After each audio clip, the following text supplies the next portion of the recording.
Morning YouTube. So today working on something for Tab. We got her this. It is an early 90s Suzuki Quadrunner 250. What I'm doing is I'm actually changing the wheel bearing in it. We bought this thing the other day. It's 4-wheel drive. It's a lot of fun. It smokes like a freight train, but part of that could be from sitting, part of that could be from rings, I don't know. I've ordered some parts for it. They're here today. I've got a front wheel bearing. I've also got a set of rear brake pads for this thing. Well, I guess they're technically shoes, but I've got those. I do have the plastics for it, which, as you can see, they're kind of busted.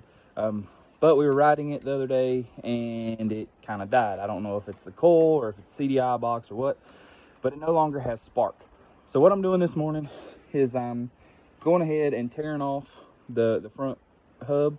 Gonna put the wheel bearings in it, put it back on, and we should be good to go. So I'm gonna turn you off here and turn you around, kind of show you what we got to do. So I've gotten the wheel off. It's obviously 4-lug. They are a 14 millimeter.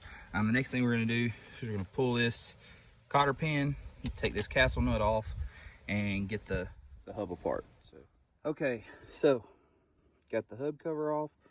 There are those two big bolts and that little bolt all go into the actual steering arm, and they also hold the brake line, and they go right there. So there's two big ones and the one smaller one. The ball joints right here have like a set pin there, set pin there. Now what I've got to do is separate the A-arms, and then the whole hub should come out, and I can leave the axle into the rear end there. But once I get this separated and get this off, I'll show you what we're messing with again. So as you can see, got this tore apart. There's bearing on this side, bearing on the other side. This is that little collar I was talking about that sits in the middle. So this will actually slide over this, and that's what rides in between the bearings. And then obviously that's the hub. These are the old bearings. Come out pretty garbage, but got some new bearings right there.